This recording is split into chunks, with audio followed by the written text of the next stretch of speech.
বুঝতে পেরেছেন? আমার তো মনে হয় দক্ষ রাজনীতিবিদ হতে গেলে একবার জেল খাটা দরকার। তো যেটা জেল, আপনারা কোনোদিন জেলে গিয়েছেন? একবার জেলে যাবেন, শোনেন আপনাদের বলি, একবার জেলে যাবেন, এই জেলের ভয় দেখায় না, মিথ্যা কেস দেবো, সব ভয় কেটে যাবে। আমাকে যখন তুলেছিল আমি তো তখনও জানিনি 151 দিচ্ছে, বা 151 কী জিনিস সত্যি আমি জানতাম না। আমি এবার আমাকে নিয়ে যে রেখেছে, আমি একটা অফিসারকে বলছি, ও স্যার, বলছে কি আজ কদিন রাখবে? 8-10 দিন? না, তার আগে ছেড়ে দেবে। আমাদের ফুরপুরা হিসেবে একটা জলসা আছে, তো তার আগে ছেড়ে দেবে তো। বুঝতে পারছেন না? বই আমি তো একবার জেল খেটে নিয়েছি। শুধু ফোনটা থাকবে না, বাকি ওখানে গেলে অনেক ধরনের মানুষের সাথে মিশতে পারবেন, রাজনৈতিক জ্ঞান অনেক হয়ে যাবে। বুঝতে পেরেছেন? আমার তো মনে হয় দক্ষ রাজনীতিবিদ হতে গেলে একবার জেল খাটা দরকার। তো যেটা বলছিলাম, আমাদের ছেলেদের জন্য আমি যদি মিথ্যা কেস দেয়, আমি জামিন করিয়ে নিয়ে আসবো, আমরা আইএসএফ তাদেরকে জামিন করিয়ে নিয়ে আসবে। মিথ্যা কেস কতদিন টিকবে? 2 বছর 4 বছর, তারপরে ডিগ্রি পেয়ে যাবে, অর্থাৎ কেস ডিসমিস হয়ে যাবে। আমরা কি ছেড়ে দেবো নাকি? তারপরে বলেছি 5 টাকার পেনের খোঁচা দেব। আমরা দেখব আমার এই ভাইটার নামে কে মিথ্যা কেস দিয়েছে। সে যদি মিথ্যা, আমি এই জামিন করিয়ে নিয়ে এর কেসকে ডিসমিস করানোর পরে মানহানি মামলা করব, ছাড়বো না, মানহানি মামলা করব আমার এই ভাইয়ের নামে যে মিথ্যা কেস দেবে। এবার যে কেসটা দিয়েছিল দেখব, মানহানি মামলা 2 রকমের হয়, একটা হচ্ছে আর্থিক ক্ষতিপূরণ, আর একটা হচ্ছে জেল জরিমানা, জেল। দেখবো যদি অর্থশীল হয়, বিত্তশীল হয়, ও ব্যাটাকে জেলের দেবো, ক্রিমিনাল দেবো। আর ওর যদি দেখি টাকা কম আছে, গরিব মানুষ, ওই দাদা দিদিদের কথাই হই হই করছিল, ওর আর্থিক জরিমানাকে ওকে দেব। যে গরিব হবে তার জন্য টাকার ফাইন হবে, আর যে বড় লোক হবে তার জন্য জেল খাটাবো। ছাড়বো না ভাই। তুমি এখন দাদা দিদির কথা শুনি আমার ভাইটাকে কেস দেবে, নওশাদ সিদ্দিকী তাকে ছাড়বে না। বলে দেবেন আপনাদের পাড়ায়, খবর পাঠিয়ে দেবেন তৃণমূলী বন্ধুদের। হ্যাঁ, গণতান্ত্রিক দেশ, যাকে যার ভালো লাগবে করুক, দিনের শেষে প্রতিবেশী এটা মাথায় রেখে রাজনীতি করুক। যদি মনে হয় অমুকের ক্ষমতা নিয়ে অমুক করে দেবো, শাহজাহান শেখ সম্রাট ছিল, এখন কি হচ্ছে? চাপরাশি হয়ে গেছে। বুঝতে পারছেন না? কতদিন এই ক্ষমতাটা ভোগ করেছে? মাত্র 11 বছর। 2013 সালে জ্যোতিপ্রিয় মল্লিকের হাত ধরে দলে এসেছিল, এটা 2024। স্বল্প দিনে অনেক ইনকাম করেছিল, এখন জেলের ভাত খেতে হচ্ছে। দাঁড়া, এরপরে তিহারের ভাত খাবে, ধৈর্য ধরো। তাহলে আমার ভাইদেরকে যারা ডিস্টার্ব করবে তাকে আমরা ছাড়বো না।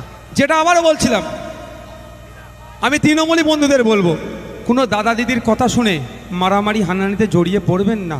দিনের শেষে ক্ষতিগ্রস্ত আপনি হবেন, আপনার এলাকার মানুষই হবে। বকটুইটাকে একটু দেখুন।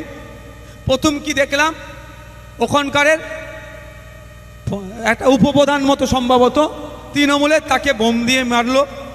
তারপরে যে হত্যাযজ্ঞ চালালো তারাও তৃণমূল, পুলিশ যাদেরকে ধরলো তারাও তৃণমূল, সিবিআইয়ের হেফাজতে যে মারা গেল সেও তৃণমূল, এখন সিপিআইয়ের হেফাজতে যারা আছে সবাই তৃণমূল।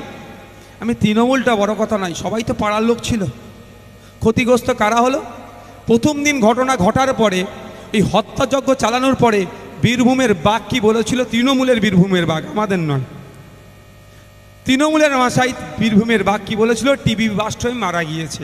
চেষ্টা করেছিল এটাকে গুলিয়ে দেওয়ার, ধরতে না পারে। আমরা বিরোধিতা করার ফলে, রেড়ে করে ওঠার পরে তদন্ত হলো, এখন অ্যারেস্ট হয়ে কারা আছে? সব বুথ লেভেলের লোকেরা। মমতা ব্যানার্জি তার কয়েকদিন পরে বকটুয়ে গিয়ে কি বলেছিল মনে আছে আপনাদের? আনারুল শেখ যদি পুলিশকে না আটকাতো তাহলে এই ঘটনা ঘটতো না। তার মানে এই ঘটনাটা ওপর নেতৃত্বের সাথে আনারুলের যে যোগাযোগটার আগেই কিন্তু কেটে দিল। মুখ্যমন্ত্রী বলে দিল আনারুলের সব দোষ। বকলমে পুলিশের ক্ষমতা আছে, ওই বীরভূমের বাঘকে জিজ্ঞাসাবাদ করবে। আর তাহলে কে মধ্যিখানে ফাঁসলো? আনারুল শেখ। আপনাদের পাড়াতে এই ধরনের অনেক আনারুল আছে যারা আমাদের এই প্রোগ্রামকেও ডিস্টার্ব করতে চেষ্টা করেছিল। সেই সমস্ত আনারুল শেখকে বলবো, দেখুন ওই বকটুয়ের আনারুল শেখের অবস্থা কোথায়? এখন সিবিআইয়ের হেফাজতে আছে। আপনারাও বেশি টেন্ডি বেন্ডি করবেন, আইনের মাধ্যমে জেলের মধ্যে রাখা হবে, তখন দাদা দিদি কেউ থাকবে না। আরে দলের যিনি মহাপরিচালক ছিলেন, মহাসচিব ছিলেন, পার্থবাবু তিনি যখন ফেসে গেলেন, তার দলেরই নেতা বলছে ও বাবুর ব্যাপার পার্থবাবুই বুঝে নেবে, আমরা নাই। জ্যোতিপ্রিয় বাবুর কদিন সুগার হচ্ছিল বলে চিৎকার করছিল, এখন কি সুগার কমে গেল জেলের ভাত খেয়ে? হ্যাঁ, জেলের ভাত খেয়ে কি সুগার কমে গেল? তার নাম আর নিচ্ছে না কেন? কদিন শাহজাহান খুব করছিল, শাহজাহানের হয়ে সাফাই অ্যাসেম্বলি হাউসের মধ্যেও গিয়ে দিল, এখন অ্যারেস্ট হয়ে গেছে, এখন শাহজাহানের পাঠ বন্ধ হয়ে গেছে। এই ধরনের যে কজন আসবে, কদিন হই হই করবে, সব ভুলে যাবে। যার সমস্যা তাকে ঝেলতে হবে, তার পরিবারকে ঝেলতে হচ্ছে। আপনারা জানেন অনুব্রত বাবুর মেয়ে, আর উনি এখন জেলে আছে। অনুব্রত বাবুর অ্যারেস্টের 1 মাস পর্যন্ত রাজ্য স্তরের কোনো নেতা অনুব্রত বাবুর মেয়েকে যোগাযোগ করেনি। হ্যাঁ, কেমন আছিস, না আছিস, তোর বাবা জেলে আছে, আমরা আছি, এতটুকু পর্যন্ত সৌজন্যতার খাতিরে দেখা করেনি। তো বেতাল বাবুর কথা শুনে বা অভিষেক বাবুর কথা শুনে বা মমতা দিদির কথা শুনে আপনাদের এলাকায় কেউ যদি অশান্তি করে, বোমগুলি পিস্তলে হই হই করে, যদি তার ফুটেজ চলে আসে, তাহলে মমতা ব্যানার্জির সাথে সাথে বলবে, অভিষেক ব্যানার্জির সাথে সাথে বলবে, বেতাল বাবুও বলবে, এমএলএও বলবে ও আমাদের দলের কেউ নয়, ওর তাহলে বুঝে দিতে হবে, ওকে ওর বুঝে নিতে হবে। বলবে তো নাকি? না বলবে ও আমাদের দলের লোক, বন্দুক নিয়ে ঘরে বলবে কি বলবো, আমাদের কেউ নয়। যখনই বলবে আমাদের কেউ নেই, তার অবস্থা কি হবে? এই অনুব্রত বাবুর মতো হবে। জেলার প্রেসিডেন্ট তাকে জেলে বসছে, বার করতে পারছে না, আর আপনার পাড়ার 4 আনার নেতা বার হতে পারবে? তাই 4 আনার নেতাদের বলবো, আজকের পর থেকে দাদা দিদিরা যদি বলে একে দেখ তাকে দেখ, একটা কথাই বলবেন, দাদা বা দিদি আপনি আসুন, আপনি 1 ঘা দিলে বাকি 11 ঘা আমরা দিয়ে 1 ডজন করে দেবো। বুঝতে পারছেন না?